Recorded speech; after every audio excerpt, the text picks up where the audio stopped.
Elliot. Oh, sorry, I was going to clear my throat. We could keep that in. Hey, Brian. What's the talk of the table today? This week, we're sitting down with Samantha Leigh. Sam is a game designer known for such hits as Anamnesis, Outliers, The Upcoming Death of the Author, and a number of other wonderful games. You can find Sam's TikTok and YouTube TTRPG recommendations, both under @GoblinMixtape. Sam is a friend of the pod, friend of ours, a collaborator on the recent Project Echo, and one of the best people we've encountered in this space. So, Sam Leigh, welcome to the show. Thank you. Echo? Don't do that. Sorry, my echo in the other room just responded. Oh, no. That's great. Well, thank you for the introduction, Elliot. I'm so glad to be here. I'm delighted to be able to say that I've chatted with both of you before, and I'm just excited to talk, and I'm excited to chat with both of you at once here.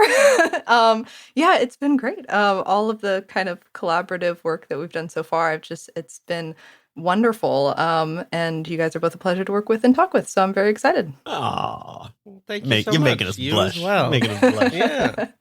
We were getting ready for this interview, and we were like, we're really not worried. We love Sam. We'll just have a good time. Yeah, I've been chatting. excited. This is great. Yeah. I'm like, Oh, oh, yeah. hey, Sunday morning, let's go. So obviously we know who you are, but for somebody who might not know who Samantha Leigh is, can you give a little bit of background about who you are in this space? So I am a game designer, and I am the owner of Blinking Birch Games, which is just a kind of my own small business, just a sole proprietorship that I set up for game design.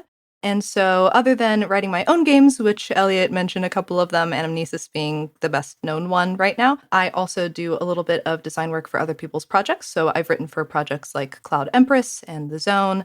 And I also do a little bit of editing work, a little bit of voiceover work. I kind of have my fingers in a bunch of different bowls. That's not how the saying goes. Pies. In the pies. That's the I one. like it. Got 'em in the pies. Yeah. But it's really fun. It gives me some variety in what I do. And then I also do make a lot of videos that feature different games in the indie TTRPG space to just kind of shout out what's out there and highlight some of the games that I think people might enjoy. It is fun to find all of those resources that are kind of out there that are just people helping to spread other people's work. You know, Indie RPG newsletter, and Love that newsletter. It's a great newsletter. Yeah, Thomas Manuel does a great job. Thomas Manuel. Oh, and also I just remember that connection. Thomas Manuel was the layout artist for Anamnesis, right? Yes. Yes.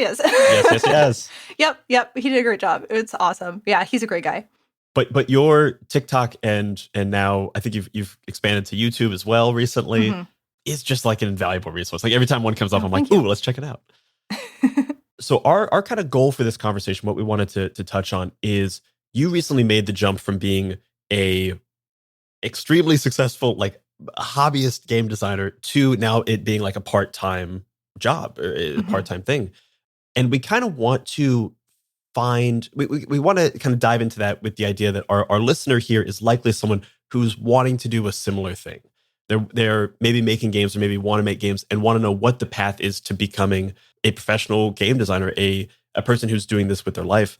So trying to figure out like what your path was to that point, and then kind of like setting up a yardstick for anyone listening of being like, this is where I was when I decided to make this jump. These were kind of the metrics I was looking at and realized like, oh, wow, this is now a reasonable thing for me to do. Mm-hmm. So I guess first question is starting off from absolutely zero. How do you go from, zero to your first game and then to something like Anamnesis that has like a bit of a wider acclaim to it? I think that one of my biggest pieces of advice would be to start small. If you haven't designed a game before and you're looking to get into game design, definitely start with something that, first of all, you're really, really passionate about. Like, don't even try not to care about whether people are actually going to play it or not. Try not to care about how wide of a net it's going to cast. Write something that you really, really just love writing. Write something super indulgent and something that is, I would recommend overall, a shorter project so that you can finish it. Because it is so a lot of people are very daunted by the idea of writing their first RPG. Your first RPG can be like 5 pages long, and then you have a finished product that you have completed instead of a 100-page manuscript that you get burnt out on and never release. And in my opinion, being able to fully complete something and release it is really motivating. And it's a really good feeling to actually be able to produce something that is finished. So even if it's not good, my first couple of games were not good. And even I would highly recommend just trying to complete something. And again, starting with something that you're really passionate about, that you really just love creating. And then from there, just practicing on smaller projects, but then it's very much like writing. People always talk about how with writing you just have to do it a lot to get better at it, and that's the same thing with game design. The more that you design and the more that you read too, the more different games that you read to get kind of inspiration from, the better of a game designer that you're going to be. And so I highly recommend just giving it practice by writing some short games, releasing them, and eventually you'll end up writing one that you feel really, really proud of and that you might want to take it a step further. At least that's what happened for me with Anamnesis. I had been writing about a game a month in 2021, and I wanted to... Anamnesis was meant to be like my March game or something like that. And I wrote it and I was like, I actually think that there's something here that is kind of special. And I think that it would be worth it to me to make the effort in making this into a larger game, or like a more a nicer looking product, something that a little bit more work is put into, something that has physical copies available. And then I ended up doing the research in order to do that. And there's a lot of research, which we can talk about. But it didn't come as a result of me going, oh, I want to make a printed game. Let's sit down and figure out what printed game I'm going to make. It came as a result of just me practicing writing, trying to write a little bit every month, and then finding something in my writing that I really liked and that I really wanted to make bigger. I feel like, especially in the tabletop role-playing industry, anyone who wants to do it, whether you want to be like an actual play podcast, or whether you want to be a game designer, whether you want to be voice actor, you kind of end up becoming a jack of all trades, regardless of whether or not you want to, just by necessity. I think this is true for most creative fields. But going from games that were published maybe only digitally to something that is physical, like Anamnesis was, is a big jump on just like, you got to learn a whole bunch of extra skills that you maybe don't really want to learn, but now have to. Yes. Were there any moments in that were particularly challenging or worthwhile to like kind of point out as like, hey, you know, if you want to make the jump from like the small games that you're making to make something a little bit bigger, you're going to have to learn about this, but don't worry, it's not that bad. Just like, you know, be prepared, it's coming. I kind of felt that way about printing. I felt that way about putting in the print order to create the physical copy of the game, because I knew absolutely nothing about any of that whatsoever. I was looking up stuff about paper sizes, paper thickness. I'm like, I don't know what these mean. Right. I don't have a point of reference. Yeah, it's not like it's when you're starting from zero with it, it's very hard to kind of find that information. But I found that it actually wasn't quite as challenging as I had originally thought it would be in my head to learn these things. Mixim actually has, I don't know if they do it anymore, I think they do. They have this sample paper packet basically that they can send you for free. So if you go onto their website and you request one of their little packets, they will mail it to you for free. And it is like a pack of 3 or 4 little books that say like, hey, this is this type of cover on this book. This book has this page width. So you can see it and you can feel it and you can understand what each one means.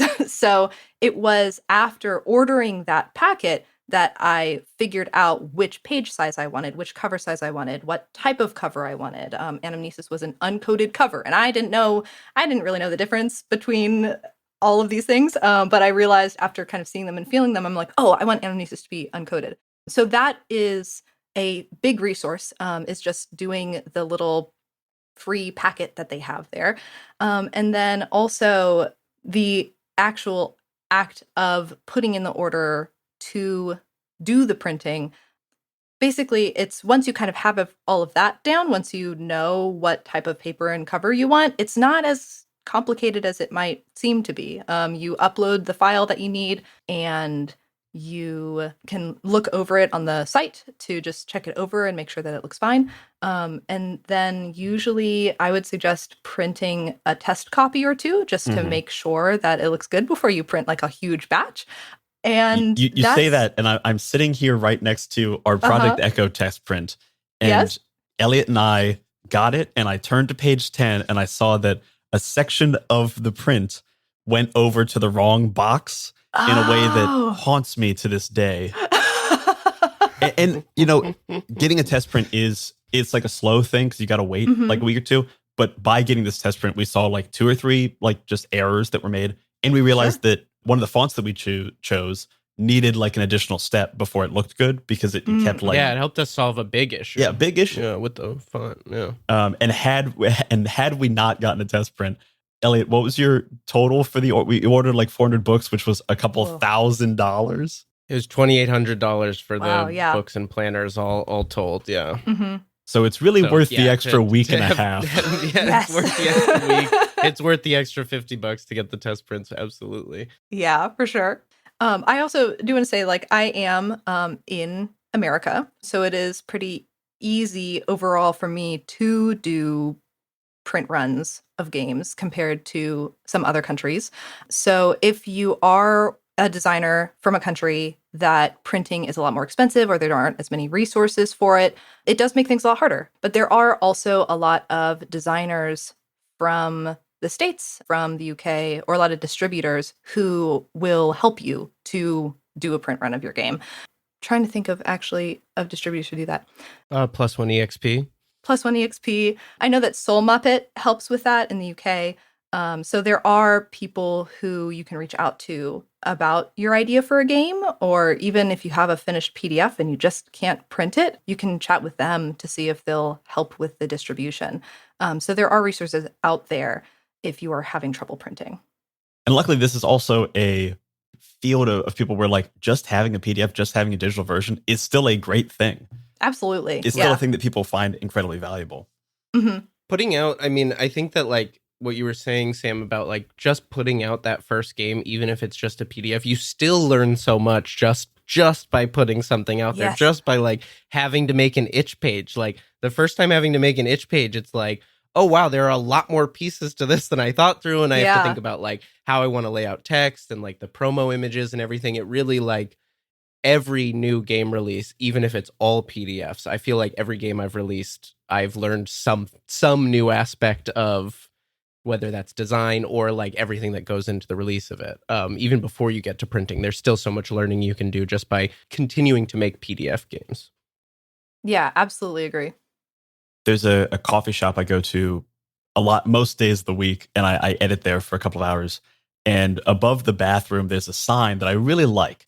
And it's this like fancy sign. It's got fancy script, and it says, "Go look a fool, 'tis the secret of a wise man." And I really I saw that when I was like, I don't know, 22. So it was the perfect time to see something like that. Yeah.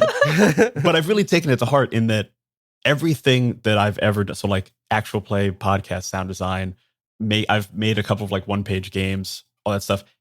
Every time it sucks for like a couple of minutes where you just don't know what you're doing. And if you just get past that feeling of being uncomfortable with not being good at something, it gets easier. You get better. And then all of a sudden you're comfortable doing it. And you can have fun, experiment, and make things that were small, bigger and grander and more amazing and fun. It's just getting over that first, it just sucks for a second. Like it's just know it's going to suck for a second, but then it gets easy and then it gets fun.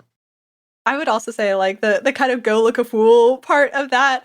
For me also, highly recommend like just asking people, just ask questions. You know, it is okay to show to people that you do not understand these pieces of the process. It is okay to be like, hey, I'm a brand new designer. I don't know anything about printing. Can somebody like recommend different printers that they use? Can somebody explain what these different paper sizes mean?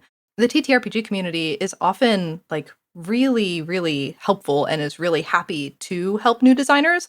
And a lot of people create their own resources that you might not know are out there, but they can link you to.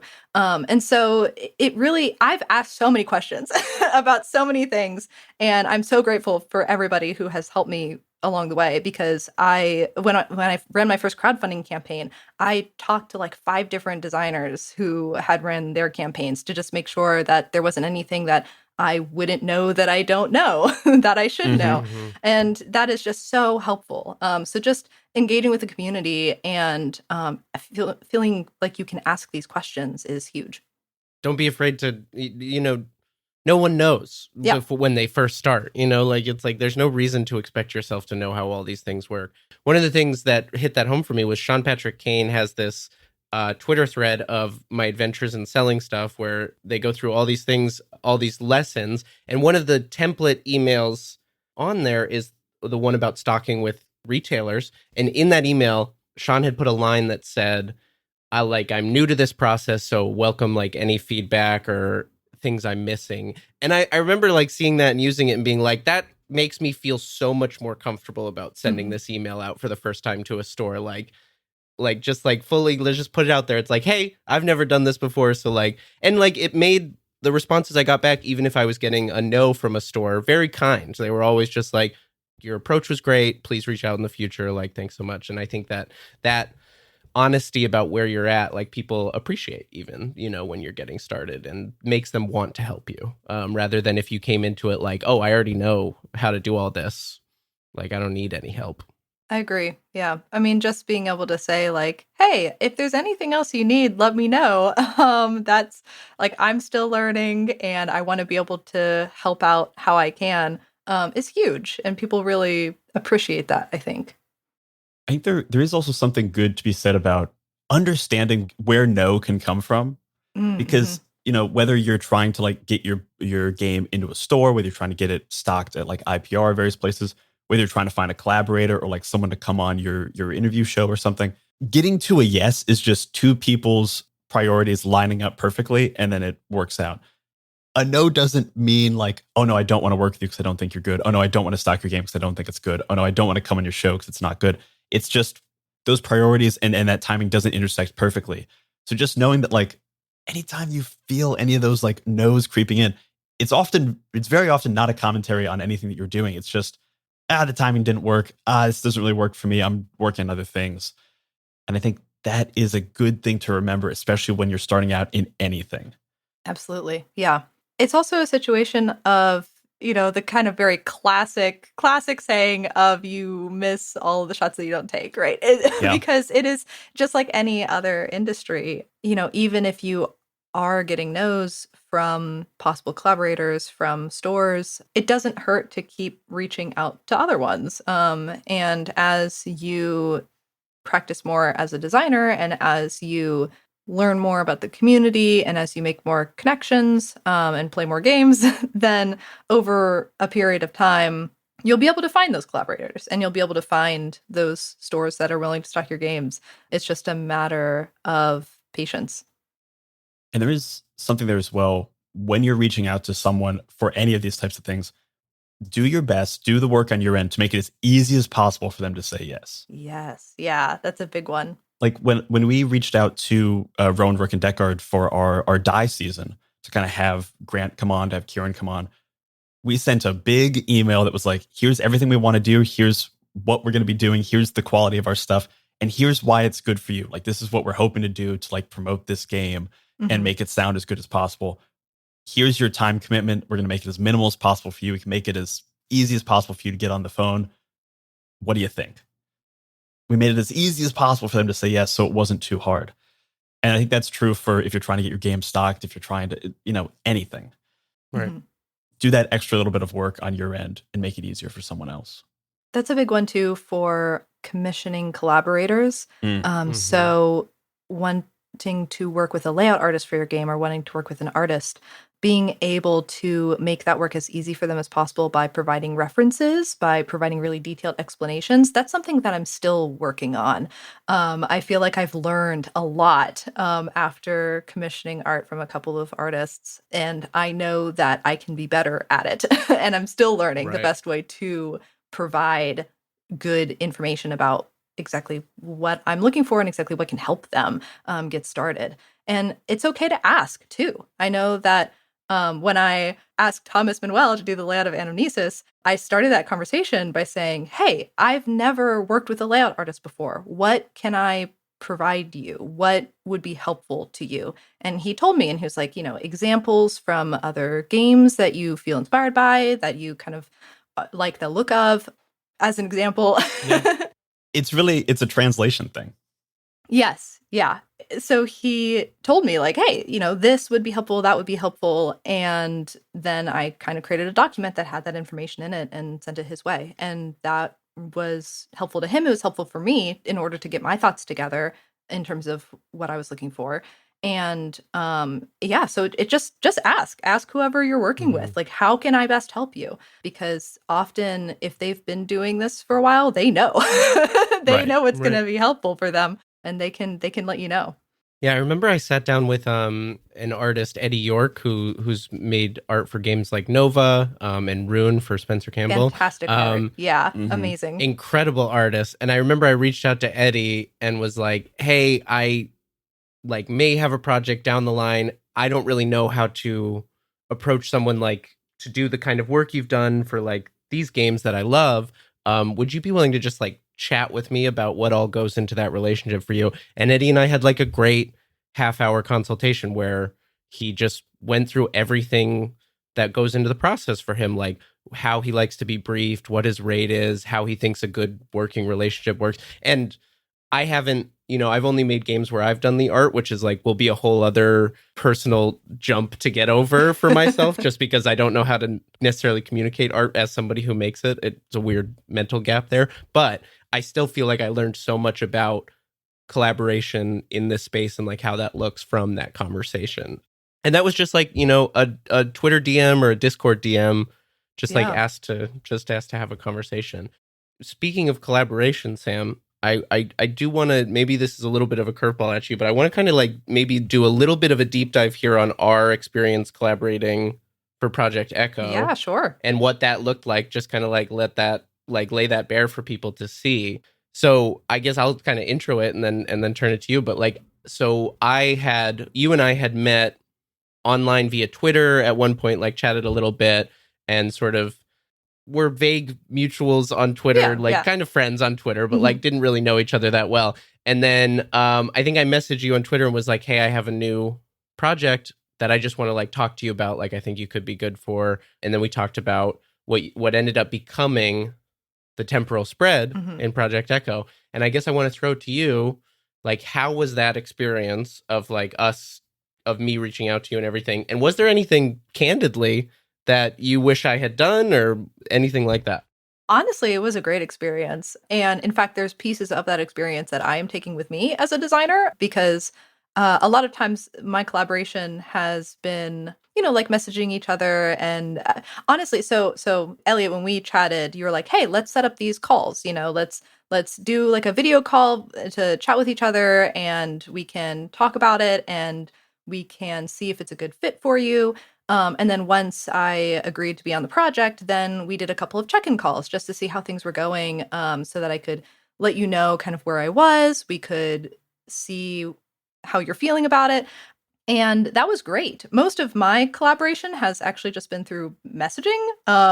And, in hindsight, it would have been great to do more face-to-face, or at least screen to screen, right? Discussion, whether through voice or video, and just really make sure that you're on the same page, that you guys are feeling comfortable.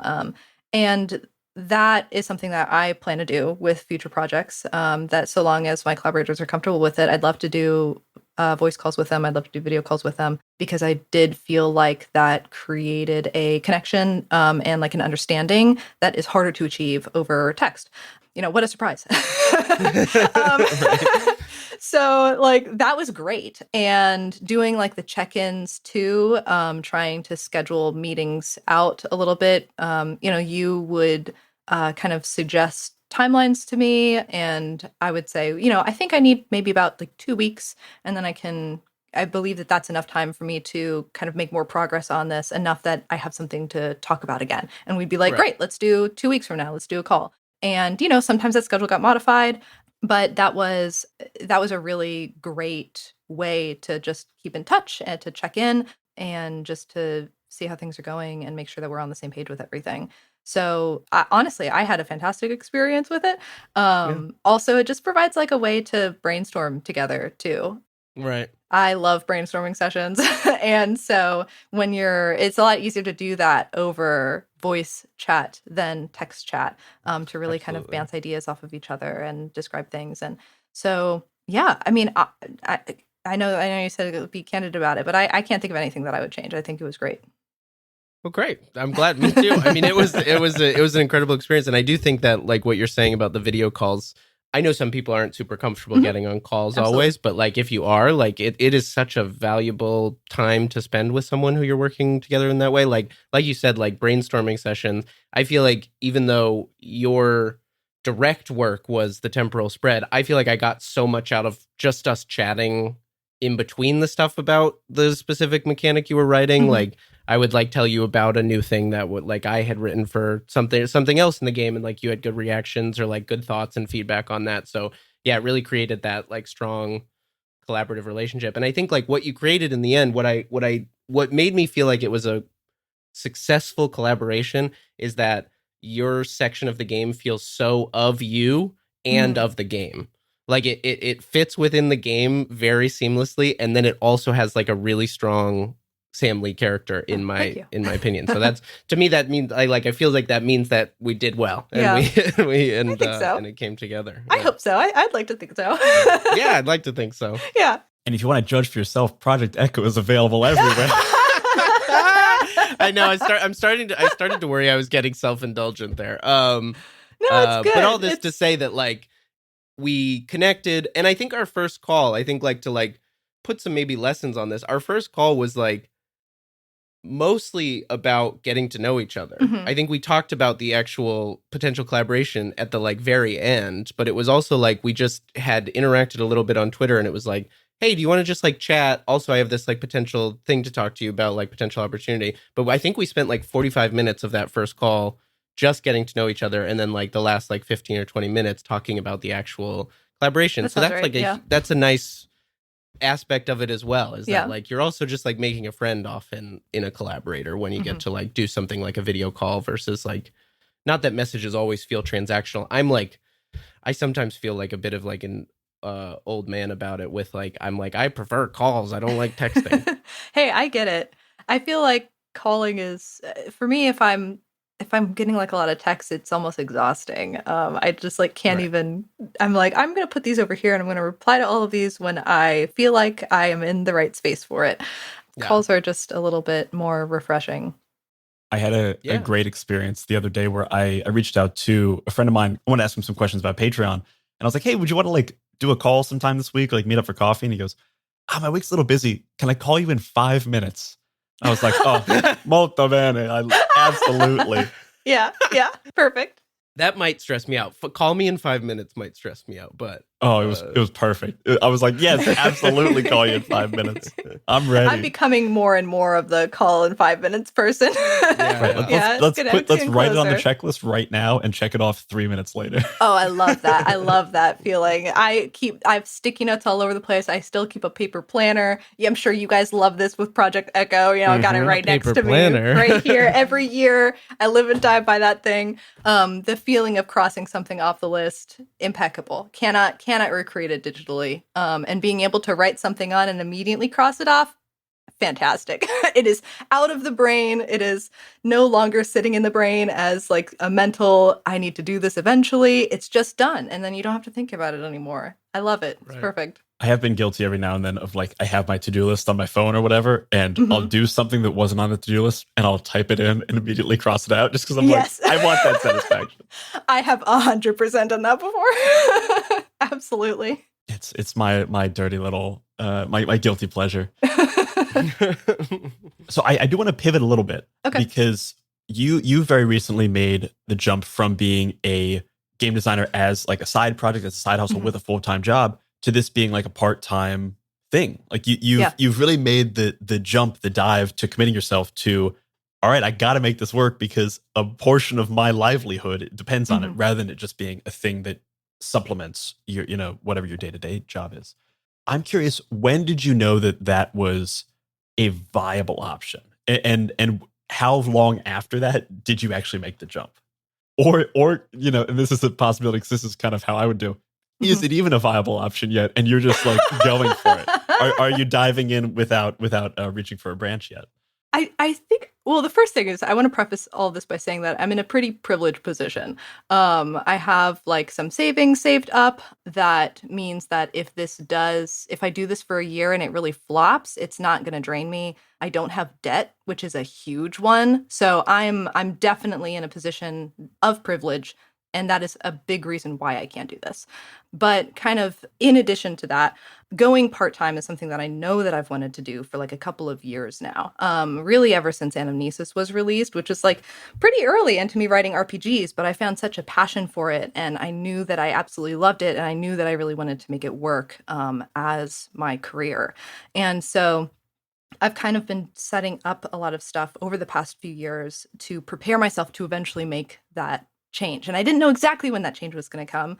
Part of it had to do with the income of what I was making with RPGs. Part of it had to do with timing of certain things in my other job, the research lab that I was working at. There were a lot of like factors that went into this. But I would say that one of the big pieces that was allowing me to go part-time is the continual success of Anamnesis, because a lot of games was pretty blown away by the fact that Anamnesis has continued to do well over the last couple of years. A lot of games, they're released and there's like a big spark, and then they kind of burn out quickly. There's not a lot of chat about them afterwards, after about a year.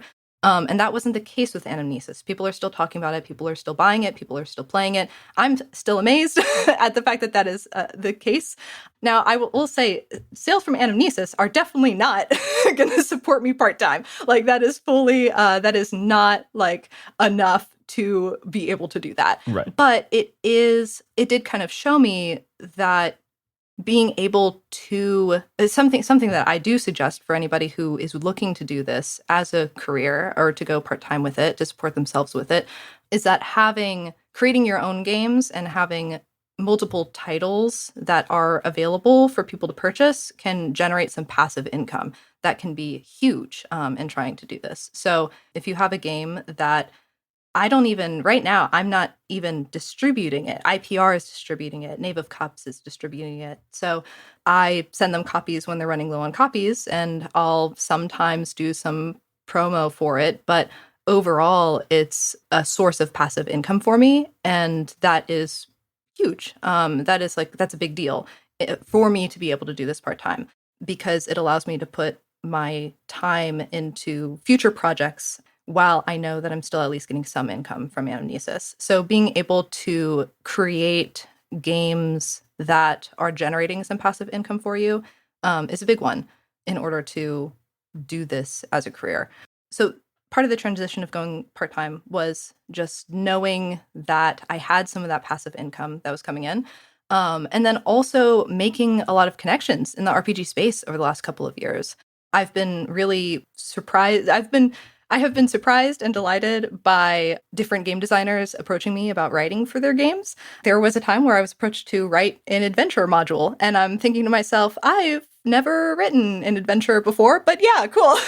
Let's do it, That mentality of I've never done this before, yeah, cool, let's do it, is exactly the mentality you got to come into these things with. It's like, oh yeah, I don't know what this is. I've never done it before. I probably can. Like everyone who's ever done it had to start from somewhere. Right. Yeah. And I think part of it too is that, imposter syndrome is a real thing. There have been times where I have definitely experienced it in trying to do what I'm doing. I still don't really fully feel like I know what I'm doing, but, I think a lot of people feel that way. But knowing that if somebody is approaching you about an opportunity, they trust you to be able to do what they're asking. You have probably shown in your other work before that you're capable of what they are wanting you to work on. So that is also a thing, is if somebody approaches you about a project and you're like, I haven't done something that's exactly like this before. I don't know why they're asking me about it. I'm not really sure if I'm capable of it. Just think about like why they're asking you. Thinking about the fact that they could have approached other people and yet they chose to approach you. And there's a reason for that. So don't sell yourself short, I guess, is what I'm trying to say. And I know that my skills as a designer have really improved by designing for other people's games, because it is giving you restrictions that you are designing inside of. And sometimes those restrictions are ones that you wouldn't have placed on yourself. Different types of settings that maybe you haven't written for this particular genre before. Maybe you haven't written an adventure before. And so being able to work within that space, I think really strengthens and develops your abilities as a writer and designer. So yeah, just if somebody approaches you about something, you might feel some imposter syndrome. Again, I definitely know that I have before. I've definitely been approached by people and been like, I don't know why they're asking me for this thing. But, it's just like, I don't really know. But just like giving it a shot, knowing that there is a reason that they approached you, and just giving it your best shot, I think would be my suggestion with that. So long as, again, your priorities align, so long as it's a good fit for you. In terms of, are you capable of doing this right now? Is it, do you have the time for it? Are they being respectful with how much they're offering to compensate you, that sort of thing? Because also, it is important to not sell yourself short. Even when you are feeling imposter syndrome, it is important to not sell yourself short. And, if somebody is paying you to write a game, make sure that they are not asking you to do it for free. Unless it is some sort of situation where you're doing a royalty share afterwards, or that you just want to make sure that the setup is something that you want to make sure that nobody is taking advantage of you as a new designer as well. Midnight Muscadines is a cozy, dark tabletop role-playing game where light and shadow intertwine in a fractured world. Players take on the roles of marmoteers, brave adventurers who journey into the untamed wilderness to collect the elusive midnight muscadines, craft magical jams, and protect the fragile light of Nim. Through collaborative storytelling and resourceful gameplay, players weave tales of courage, community, and the pursuit of balance. Will you preserve the light, uncover the truths hidden in the shadows, or reshape the balance of the world forever? Midnight Muscadines is perfect for fans of Studio Ghibli and Sea of Stars who seek to capture the magic of exploration and the heartfelt adventure in a world where small heroes make a big impact.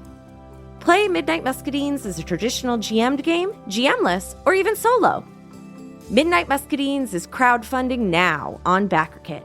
Join the campaign at pandeongames.com/muscadines.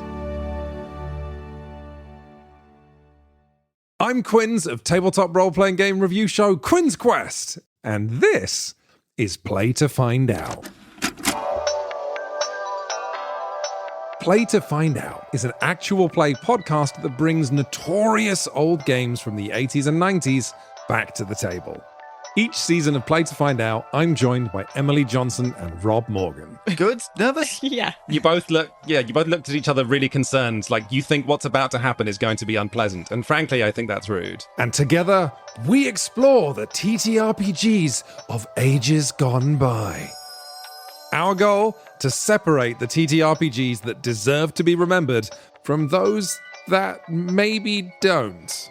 I don't know, Emily. It was the 80s. Also, a lot of people were on cocaine. We blow the dust from decrepit systems to learn how they work. Your 100 on the encounter table bursts out. Right, you've encountered a fog. Get ready.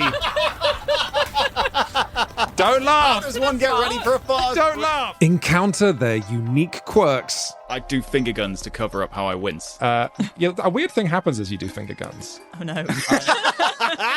And I'm hoping that the Quinn's Quest community will join us in exploring these games too. If you this up, cannot describe to you how much your adventure ends here. Yeah, that's fair. Because the best way to learn is to play to find out. Play to Find Out is available now on the Quinn's Quest Patreon, but the first episode of each series streams for free on the Quinn's Quest YouTube channel and wherever you get your podcasts. Anyway, you failed the Earth Tech roll, and you made jokes while I was doing my exposition, so you don't get to hear any more. Oh, no. Come on. I was shook.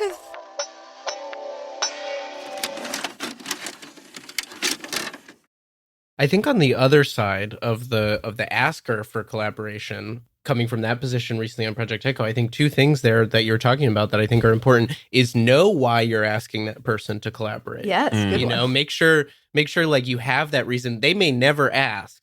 You know, like I can't imagine you probably, when you get those messages, are like, why are you asking me? But someone might, you know, like, but no, you should know that even if no one's ever going to ask. Like, I knew reaching out to you, Sam, I was like, Sam is the voice I want in this portion of the game. Like, I know that they can do it. I know that they're going to crush it. I know that it's going to fit. Like, it was very clear to me that like I wanted your voice in this aspect of the game.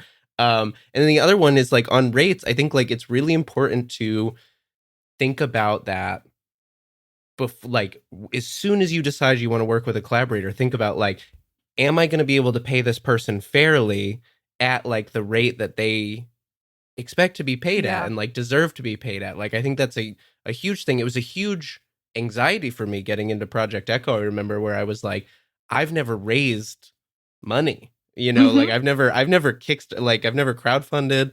Am I going to have enough money to like pay these people I want to work with? And it was like, then like, but like, that was one of the first things I asked you was like, what is your rate for writing? Like, let's make sure we hit that. And let's make sure we factor that into this crowdfunding goal, because it was like super important. So when you're asking for them, know what your like budget is, or know that you're going to have to factor in this rate into your crowdfunding goal if you're crowdfunding, or be very candid about what your budget is and like ask somebody if you can work out a different solution, like a work trade or a profit share or things like that. Some people are open to those sorts of things, but just make sure that like that is equally important to the artistic ask, is making sure that it is, you're also respecting that this is people's job, and that you're thinking about that fairly and being honest about it. And that's the thing, is like, I didn't know what a fair rate was for a guest writer on a game, so I just asked. Like, I was just like, what's your like rate, and what would be something you're comfortable charging? Yeah, I'm still learning about different rates for different fields, for sure. I've learned a lot over the last couple of years, and I'm still learning about what's fair for artists, for layout artists, for guest writers, all of the stuff. Even being a guest writer, you know, different people will offer different things, and just being able to talk to others about what they feel like is a fair rate compared to what you feel like is a fair rate. And that's one of the things about this field. There's been a lot of discussion about this. I'm not saying anything novel here, but there's a ton of discussion about the fact that we don't have standard rates in this industry. And so everybody kind of sets their own for their different projects. And it does mean that some people can use the fact that there aren't standard rates to try to not pay people what they're worth. But fortunately, that is getting pointed out more and more, and people are more and more vouching for fair rates, which is great. I would also add that it is, Elliot, just like you said, definitely just like asking people what their rates are is great. Also, trying to do a little bit of research first about what is a standard rate beforehand is also great, because sometimes people will sell themselves short when they do say what their rate is. I've worked with a couple of people before who, when I asked what their rate was and they gave me a number, I was like, that sounds really low. And I kind of talked to them about it. And because of the different situations, so in one of them, for example, we were crowdfunding, and I felt pretty confident that we would be able to raise enough in order to increase the rate a little bit. So we talked about it, and we went with a higher rate that we both felt was more fair ultimately. And that meant that we had to crowdfund a little bit more, but it wasn't an egregious amount. And that is something too that you'll learn more as you do work with more people. Ideally, in your first project, you're going to want to be able to pay everybody a fair rate. If you don't know what a fair rate is, and if they're selling themselves short, you might end up not doing that, which sucks. And you know, it's something that I am striving to more and more. I'm striving to more and more understand what a fair rate is in every place, and to know when somebody is selling themselves short. And also, if a game does really well in crowdfunding, to give bonuses to collaborators, to offer a royalty split for collaborators. That's actually something that I'm kind of recently changing in like this adjustment to going part-time is I'm really wanting to make sure that I set up really good foundations for this business. So I've decided I'm going to start doing royalty shares with all of my collaborators on all of my games because that's something that's really important to me. That's something that I think is more fair. And so that is something that I'm moving forward with. But that doesn't mean that your game has to have royalty shares in order to fairly compensate somebody. Just work with people, talk about it, do your research. It'll take some learning and it'll take some time, but it's really important to look into all of that and to ask around about that. And the places you can look, I mean, like I know when, like this was Brian's first time doing layout, my first time hiring a person to do layout. Obviously, Brian and I are friends, so we could have very open discussions about this. But one of the things I went and did was I went and looked at layout artists whose work I like and went to their website and looked at their rates to like talk to Brian about like, I think this is like the level of layout we're falling within, and like, do you feel comfortable with that sort of thing? That's a great I idea. remember specifically Momados, who is an incredible layout designer, has a really comprehensive rate sheet for layout that like I think we've modeled right off of for like a certain level where they've got like basic, simple, or like basic, simplex, and complex, or like the 3 levels. And it's a really, and it's to me reads as a very fair pay structure. And so like that's a place you can go, is like if there's somebody you know is working in the space and has like a level of like work you respect or success based on what you see them doing, like what are they charging? And like you probably want to, like maybe they're charging at a higher level because they've had a certain level of success, but you still probably want to like model those levels of like what the people who are doing this for work are getting paid.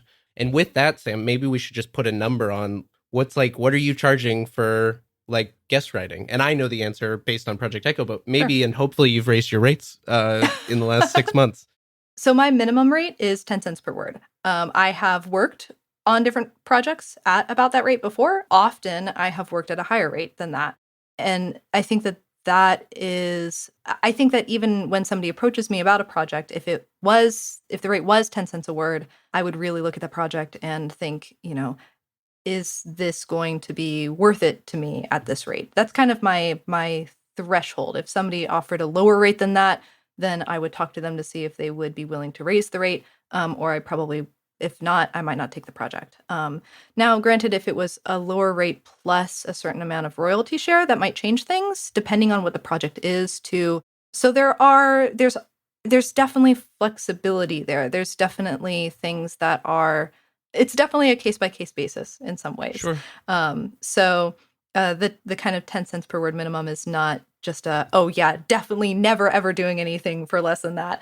But it is kind of my guideline to know whether I feel like I'm being paid fairly.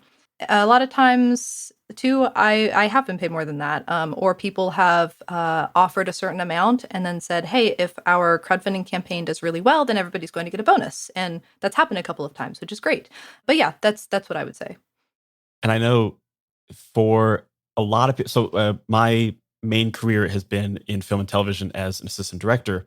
And what that means is that I'm freelance, and that every single job I take, which is, 8, 9, 10 jobs a year, I have to renegotiate my rate. So I've got to do a job interview and a rate negotiation multiple times a year.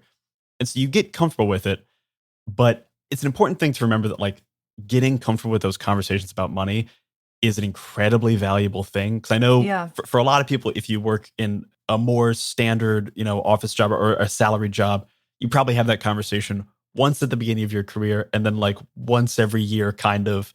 Yeah. Getting comfortable with saying like, this is what I'm worth, this is what I want, this is what I won't accept below, is not as confrontational as it feels. And it all, like, whenever you're talking about money, it always feels a little like, I don't know what I can say. Knowing what you're worth, being very confident and saying that with purpose. And then also just, having knowledge of your own worth is incredibly helpful. And most of the time, if you're talking to someone who is interested in hiring you, or you're interested in hiring, and both of you are on the same page, and it's a collaborative effort, that conversation isn't awkward. It's just like, it feels a little weird because we as Americans, have made it that way for some reason. Yeah. Because capitalism. Yep. Love it. Great. Good times. Yep. But oftentimes the way that conversation goes, if it starts to feel confrontational or weird, that's a pretty good indicator like, this probably isn't the project for me. Sure. Yeah, absolutely. That's a really good point. Yeah. If you're talking to somebody about a rate and they seem to be kind of aggressive about what they're offering you and you feel like that is not a fair payment for you, then I would not be taking that job. That's for sure. Yeah. Yeah, run in the other direction probably. If you get bad vibes in that's probably not a good collaborative relationship. I have also had the thing where it's like, well, our usual guy does it for this. And I'm like, great, get your usual guy. Yeah. And that's another situation where, like, as the person asking for a collaborator, you can say, I don't know really how to navigate this conversation, or this is my first time navigating this conversation. And, like, assuming you're coming at this with good intentions, you can say, my ultimate intention is to get you paid as fairly as possible. Yeah. So, like, let's just talk about that. And, like, I think maybe I did too much when we're having these conversations is I would always check with, like, you, Sam, and Will, like, are you sure you're good with this? Yeah. Like, I just want to make sure, like, this, like, you feel like this is fair. So that's another place where you can just be honest and be kind of, like, humble about your level of knowledge and be willing to, like, just let people know where your intention is at and then try to work to a solution openly.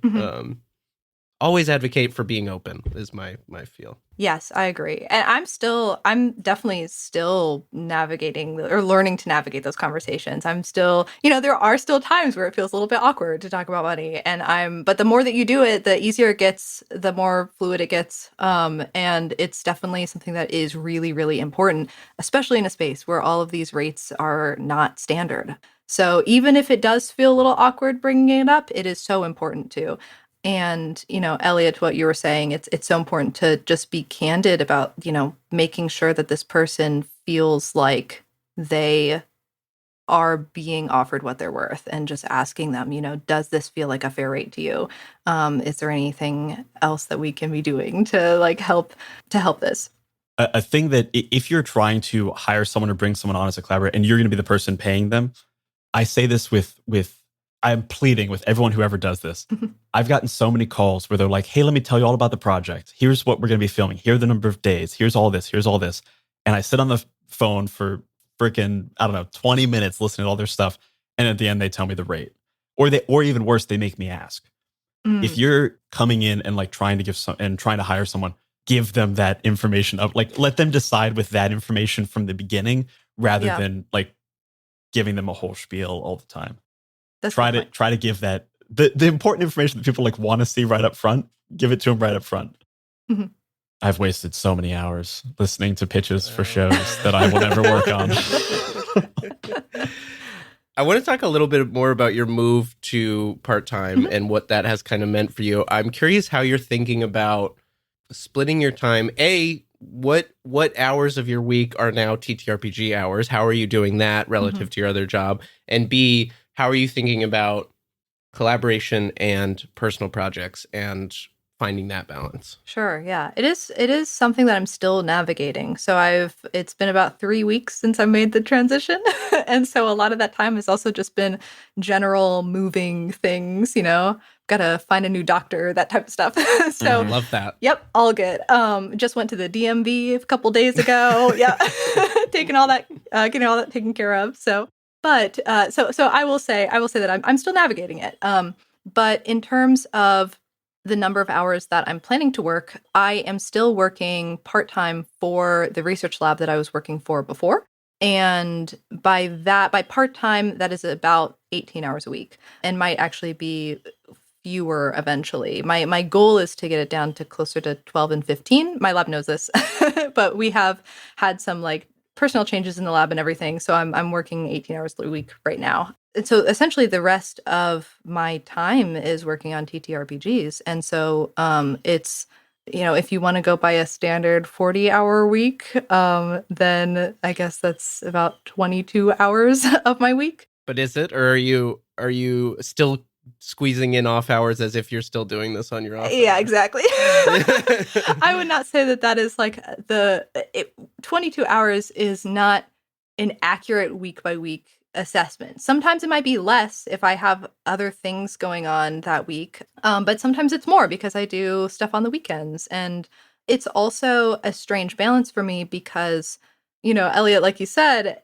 I was used to doing this in kind of my off hours as a hobby, and there is still that kind of desire to work on it in my off, quote unquote off hours, for better or for worse. And how much I end up working like over 40 hours a week kind of just depends on how things are doing and what's going on at the moment. I would imagine that the next time I have a crowdfunding campaign, I'll probably be working more than 40 hours a week, but then there might be weeks that are more relaxed. And it's really something that I'm still navigating.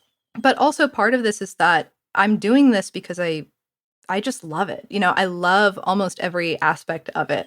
And so it doesn't always, I'm very grateful that it doesn't always feel like work to me. So it's kind of a weird mixture of like, yes, I'm doing this for my profession. I'm also doing this for fun. Where's the line? Like how much, I don't want to overwork myself, but I also don't want to be stressed by how much work I have to do, so it's kind of, it's an interesting thing to balance when you're taking a hobby and turning it into a profession. And that is something that I can speak on it a little bit, but I'm still kind of at the stage where I'm trying to figure out how it feels. And I'm very aware that a lot of people talk about when they take their creative field and they try to make it into their profession, that it really changes things. And it can sometimes be really stressful to take something creative and to take creativity and try to like live off of creativity essentially.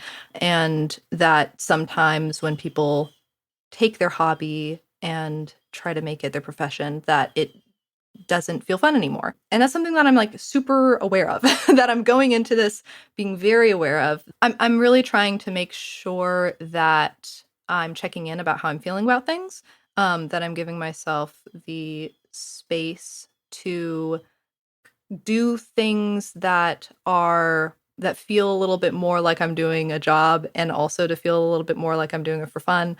To also have personal projects that I'm working on that are TTRPG related that I'm not trying to do for profit. I have a game that I want to write that's just the intention is for it to just be for me and my friends. And so I'm really excited to work on that. And I want to make sure that I have those projects too. So it's probably going to be tricky to balance, and it's possible that I'm going to come out of this and be like, hey, maybe this isn't for me. Maybe doing this as my income is not a good idea, and maybe I would enjoy this more as a hobby. And I'm fully aware that in a year from now, that might be the decision I make, and I might go back to work full time. But right now I'm loving it. Right now I'm enjoying it, and right now I'm still learning to navigate it. So I don't know. I think in 6 months I'll have more to say about it. I appreciate that perspective, though, that you're like you're kind of welcoming what this experience is going to teach you about the move, while at the same time having waited till you were set up to feel like you can make it work. Yeah, I think that it's just important to stay aware of how you're feeling about it. And ultimately, I could say like, oh yeah, my dream job is to work on TTRPGs full time, right? That is true, right? That is what I would love to do. But in a year from now, if I'm just finding that I am not enjoying this, that it is stressing me out, I don't want to keep pursuing it because it is my dream job, right? Things change over time, and you have to be able to pick things up and let things go. And who knows? I hope that this won't be the case. I could be completely burnt out of RPGs in a year. I don't think that's going to happen, but it's a possibility. And I'm moving forward with this experience, aware that these different things could happen, and that's okay. No matter what comes out of it, as long as I'm taking care of myself and I'm doing what I need to do to be healthy, then that's the best decision for me. Love that. So we've got this segment on the show called Nat Ones Are Still Fun, where we ask our guests to share a failure or some kind of experience, whether that's a capital F failure or something that just kind of got messed up, that that they think provided a lesson that's kind of worthwhile to share. Mhm. So from like the span of your entire TTRPG experience, is there anything you think is like a good failure that people can learn from? I think that one thing that I have learned as a game designer and that I'm still learning is to just really trust your players. Mm. So I had a playtest that I did a while back that overall, while the playtest was fine, I realized that there were all of these aspects in it that almost seemed when the players were going through this game, there were some questions in the game that were kind of like, how is your character feeling about this right now? Like, kind of describe your character's response to this. And I was able to sit in on this playtest with two of my friends who were playing this game. And it just felt like when they got to those questions, it was almost like embarrassing for me as a designer to be like they are in their characters. They know how their characters are feeling. They know how their characters are responding to this. I don't need to ask them about that. It feels like a disservice to be asking them about it. It feels like they're so it definitely seemed like I wasn't trusting them enough to create these rounded characters and to create this interesting story on their own. And so that was a big lesson for me in game design, just being able to understand that if people are playing your game, it probably means that they're really excited about the game, and it means that they probably are making characters in a story that they are also really excited about. And having some questions about kind of the situation or about your characters for like character development, those are all fine. That's not necessarily a bad thing, but asking so directly, like, how is your character feeling right now? They probably know that. They Right, probably are very aware of that, and they don't need you asking about it. So just like it's definitely good to provide a framework through like the mechanics of the game in order to help people create a story. I feel like my role as a designer is to create a framework to help somebody create a story. And so that is through the mechanics, that might be through some examples of play, that might be through providing some lists of things that somebody can choose from for inspiration, but asking like, how is your character feeling? Asking questions like that so directly is, I think, a disservice and just isn't trusting your players enough to be able to do that on their own. I think this is also a good reason to like do play tests, because it Yeah. becomes immediately apparent like, oh, we don't need that at all. Oh, this was confusing my players completely. Mhm. And you said it's like it's an embarrassing experience. Like it sucks when someone like asks you a question about your game design that you thought like, oh, there's no worry that they're gonna get this. Uh-huh. But it's the most efficient way to fix all the problems that will arise regardless. It's you know what it is? It's going to the dentist. I haven't been to the dentist in way too long.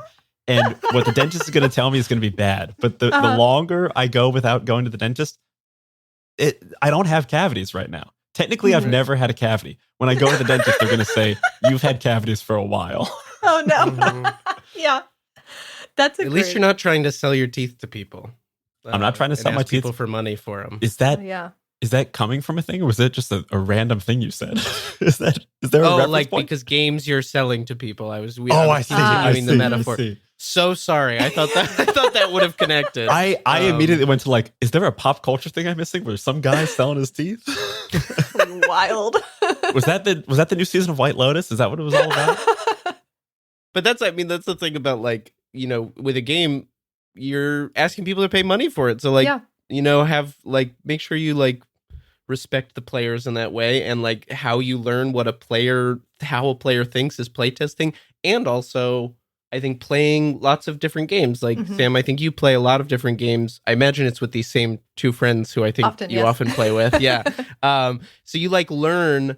I've played with like a gaming group for a few years, and like you really learn how players are by playing. Yeah, like for that's sure. like it's just you see where the fun little nuggets of like thought and creation come out that you can lean into as a designer. So play testing, great. Also playing lots of different games is like you'll just learn that stuff Yeah. even more. I'll also say with playtesting, like a lot of people are nervous about it because they know that they're going to get critique on it. But hey, it does suck sometimes, right? It sucks. But overall, I will say that my experiences doing playtests, even when the playtests didn't go as well as I thought they would, even in this one that I was just describing, where it was kind of like I was reading through it as they were playing and I was kind of embarrassed that I was asking these such like obvious questions. That playtest gave me so much inspiration. I came out of that playtest like more inspired about that game than I had ever been. I was like, I had all of these notes. I had a ridiculous number of notes that I took during this thing, and I was like really ready to dive back into it because it just is seeing people play it, and even if there were parts that were trickier to get through, it was still a fun experience overall. And like even knowing that there are parts that weren't as fun or parts that needed work, being able to see it being played and being able to receive that feedback, both the positive and the negative, in my opinion, was just really motivating and really inspiring. So it's not all doom and gloom, I guess. A lot of people feel very nervous about playtests, but I would say if you look at it in terms of, hey, I want to make this game as great as I can possibly make it, and this is a step in order to help me do that, and this is going to like provide me with a lot more creative ideas that I can work off of. I think that that's kind of the best way to look at it, and you might be surprised at how like reinvigorating a playtest can be. Listen, you can brush your teeth all you want, but you gotta go to the dentist. You gotta go to the dentist. Yeah. I'm not going to say any other extensions of this metaphor. I learned my lesson. And keep all those teeth in the mouth. And put your teeth on the shelf. Put them on the shelf. Put them on. Anyway, I'm curious as a from a design perspective, if this move to part-time is changing anything for you. Like from like we've talked a bit about like the realities of this move and what that means for you, but like as like a person who has I imagine lots of ideas, how does this change those ideas, or like how big you want to make them or how you want to make them? Like, has it changed anything creatively for you? And I know you're just getting started, so maybe not yet. Honestly, not a lot yet. I think maybe it's because I've been preparing for this move for a while, because I knew that I wanted to do it and it was just a matter of when. But the projects that I'm currently working on aren't any different than the ones that I was already working on. The ones that my goals over the next few months haven't really changed at all. I have a couple of games that I know that I want to release in physical form, and my goal is to still make those. Now, as far as what comes after that, I don't know. It might change. It could be that I try to make more games that have physical runs, or more games that I'm working with an artist and a layout artist and an editor, to make really polished games. I might end up doing more of that in the future, but I was kind of already planning to. So I don't think it's changed a whole lot yet, but I think it's also really important to me that I'm still making games that I really want to make, that I'm not designing games. It would be, in my opinion, I would consider this endeavor a failure if I were to start designing games only based on what I think is going to make the most money. It is really important to me that I continue to design games that I genuinely want to make, that I design stuff that excites me, because I also think that if you get really excited about something, chances are there's a lot of other people that are going to be really excited about that thing, even if that's not something that everybody is talking about, even if it's something that's kind of unique and that hasn't really been done much before. If you're really excited about it, there's probably going to be other people who are really excited. So, and that excitement is infectious. When you really love what you're doing, I think that really shines through in the work itself. So yeah, I guess the move to part-time it's not really changing my projects a whole lot. At least I don't think that it will. It's possible that it will over time, but not yet. Just giving you more time. Yeah. We'll all be better for it. I can't wait for some of these games you got coming out. Like I'm very excited. I continue to be very excited for Death of the Author. Thanks. I think that's such a cool game. That one's I'm excited for that too. I feel like it's taken me a lot longer to release than I thought it would. But that one's definitely one of the ones I'm most excited about right now. And what all, just so like let's lay it out there, what all other kinds of collaboration are you doing? So you do guest writing, editing, is there more? Those are kind of the primary ones. A couple of other kind of side things that I do are I actually make playlists for people's games. I don't compose music, so not to like get that. I know nothing about music composition, but I do playlist commissions. So if somebody wants a like 10-song playlist that's based off of their RPG, I do like these little mini commissions where I'll work with them to figure out kind of the tone that they're going for, and then I'll go and I'll find a bunch of songs and arrange a playlist for them, which I've been doing for a bit now. I used to make a ton of playlists, I mean, I guess I always have for a while. It was a really big hobby in college and after graduation. And so it just kind of felt like a natural thing to start doing. And it's been really fun. I've chatted with a lot of people and heard of a lot of really cool games because of it. And also I have playlists to listen to for like any occasion now. But it's, so I do that. And then I also do a little bit of voiceover work. Not a whole lot. It's just kind of, I don't really actively look for it that often, but I just kind of put it out there. And every once in a while, somebody will ask me about it. I actually just recorded a little bit of material for Outer Rim Uprising, which is this mothership bundle that there's a ton of different designers who are collaborating on this bundle, but it's being organized by Eco. And they asked me, they're like, hey, we're going to be doing these like audio segments where I'm chatting with the different designers from the bundle. I would love for you to be able to record pieces from these different items, from these different, from their different writing. So that was really fun because it's kind of a mixture of voiceover and voice acting, because some of there's like in-universe pamphlets and things like that. So it was super fun to record. So things like that. It's those are definitely both smaller, but every once in a while something will come my way, and it's a lot of fun to have that variety. So you're doing these three things: guest writing, editing, and some voiceover and playlists.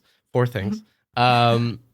How would you recommend somebody who's like maybe just been a designer of their own stuff, who wants to get into collaborating on other people's projects, whether that's as a guest writer, as an editor, layout designer, artist? What would your kind of putting yourself out there kind of advice be for people who wanting to do that? I mean, honestly, just making the announcement that this is something that you're doing and something that you're looking for is the big one. Just being able to, post to socials and say like, hey, I'm looking to do more of this work. These are the things that I've written already. These are examples of my art. I would really love to do more work in the RPG space. If anybody is looking for designers, if anybody's looking for artists, that's a big one. Also, you can be on the lookout for when people announce that they're looking for collaborators, because some people will make announcements on Twitter saying, hey, I'm looking for writers, or I'm looking, for people to submit to be a writer, submit pitches. I've seen a few designers accept pitches for different pieces of design, and then they choose which pitches they like. Or I'm looking for artists to do art for this particular type of game, and if you think that your art would fit, then please let me know. So kind of being on the lookout for that too, and just putting yourself out there when you see it, and making these pitches and contacting these people is something to just keep an eye out for. And then also too, if you have worked with somebody in the past that, like, let's say that you have designed your own game and you worked with a layout artist for that game, and you really enjoyed your collaboration. If that layout artist also does game design work, you can just tell them. You can just say, hey, by the way, if you're ever doing game design work and you're looking for somebody to do some writing in the future, keep me in mind. And that just kind of like tells them that like, oh, you're open for this. Like it just lets them know that, hey, you are available to do this work, and now that they know that there's somebody who they could go to about it if they wanted to. So just kind of being open about it, letting people know is the number one, just so that people are aware. But yeah, it's something that is difficult to navigate because there are so many people who are looking for work, and sometimes it's hard to, I mean, I know that I've been reached out to by a couple people before that I wasn't expecting. I hadn't really chatted with them much before, and it was kind of a surprise, but you never really know who's going to find your stuff and who's going to be inspired by your work, and who's going to see that you're available. So it always helps to let people know. And endorse the collaborators you like working with. So Yes. I will take this opportunity to say, work with Sam. Work with Elliot and Brian. If anyone's looking for a layout artist, I'm seeking submissions. Brian crushed the Project Echo first layout for a TTRPG, and Brian Oh, crushed wow. Project Oh, nice. Echo. Yeah, So that's awesome. Absolutely hire Brian, hire Sam, hire Will, hire Will. Behold. I'm gonna shout out the whole Project Echo team. Anybody who touched Project Echo deserves more money and more jobs, more projects. I mean, yeah, great people. We love it. Brian, you want to take us to the final cue? Yeah, Sam, thank you so much for coming. I've got one more question for you, Sure. which is, what are you bringing to the table? So who is a person? What is a game, show, a resource, anything in the TTRPG space that you would recommend right now and want to kind of shine a spotlight on? I have felt really inspired by Snow's writing recently. So they wrote My Body is a Cage. They wrote Lilancolly. And they also have a blog called Nerves, where they blog about different things about RPGs. And I feel like they've done a lot of really incredible work. They really do a lot of kind of genre breaking stuff, a lot of stuff that is extremely unique. And I don't read a whole lot of blogs, admittedly, but Snow's blog I've found really inspiring as a designer. And so they've done some really unique stuff within their writing that I find is really compelling and that I've really enjoyed. So the one that really sticks in my brain is that they wrote a review of Lancer that was written as though they had gone back in time to interview their 14-year-old self about it. So it was like this review was written as this interview between Snow and 14-year-old Snow. And that was there was pieces in it that, like, yes, it was this review of this game, but it was also this piece of like creative nonfiction where you were kind of learning a little bit about Snow by reading it. And it was very I just was kind of blown away by it. I thought it was so clever, and I just think that they do a lot of work that shows the expanse of what you can do in this space, and that shows how creative you can get with these things. So I highly recommend checking out their stuff, checking out their games, checking out the Nerves blog, and reading some of their writing, because it's very inspiring as a designer. And we'll link Snow's blog Nerves in the show notes, and absolutely second that recommendation. Was just reading their reading list that they just put out. I just read great. that too. Brian, you sent me that. Oh, I didn't put it together. That's what I sent you. This is a great blog. Yeah. Great blog. Well, with that, thank you, Sam Leigh, for coming to the table. Thank Do you for want to having tell me. people where they can find you? Sure. Kind of my main link where you can find all of my other links is samleigh.card.co. That's samleigh.carrd.co. You can find all of my links there to TikTok, to Tumblr, to Twitter. Who knows what sites are going to be up in the next year, but all of mine are on there. And then all of my games are found at blinkingbirchgames.itch.io. And if you want more gamey content, check out the 20-sided newsletter, the Many-Sided Media Discord. Those are both linked down below in our show notes. Rate, review, follow, Talk of the Table wherever you get your podcasts. And that's what the table is talking about. Bye-bye, everyone. Bye. Bye.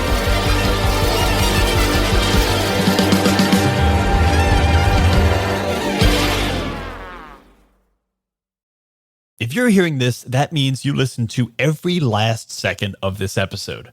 If you're not caught up yet, that's great because then there's plenty more to listen to. But if you are caught up and you simply can't wait for the next episode, then you should head on over to patreon.com/myfirstdungeonpod and become a member of the Dice Pool. For just a few bucks a month, you'll get cast talkbacks, original games, and a full-length bonus actual play each and every month. As of the end of 2023, there is already over 20 hours of bonus audio, plus a whole bunch of other goodies to enjoy. So head on over to patreon.com/myfirstdungeonpod and jump into the Dice Pool. We'll see you there.